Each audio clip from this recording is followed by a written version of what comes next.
Footpath দিয়ে cycle চালানোর কারণে এক ডেলিভারি ম্যানকে 50 পাউন্ড জরিমানা করা হয়েছে।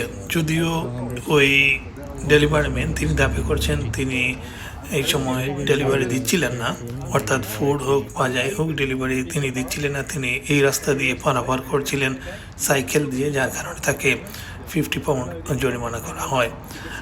আমরা জানাচ্ছি যে ফুটপাথ দিয়ে যারা ডেলিভারি দেন বা সাইকেল, সাধারণ সাইকেলও যারা চালিয়ে যান, তাদেরকে জরিমানার সম্মুখীন হতে হচ্ছে। This guy. Hey, again. So another one is caught.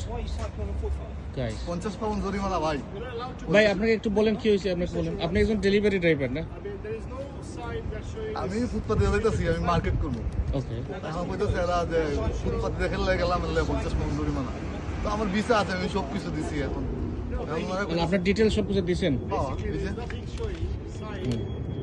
আচ্ছা, এখন বেসিক্যালি ডেলিভারি বাইরের কথা শুনছেন। আরেকজন ভাই এদিকে আসছিল, আমার বাসার এই ভিতরে একটা রাস্তা আছে, সবসময় ডেলিভারি ড্রাইভাররা গাড়ি চালাইয়া যায়। একজন ভাইকে টিকিট ইস্যু করছে, আমি গাড়ি থেকে দেখলাম কি হয় বিষয়টা জানি।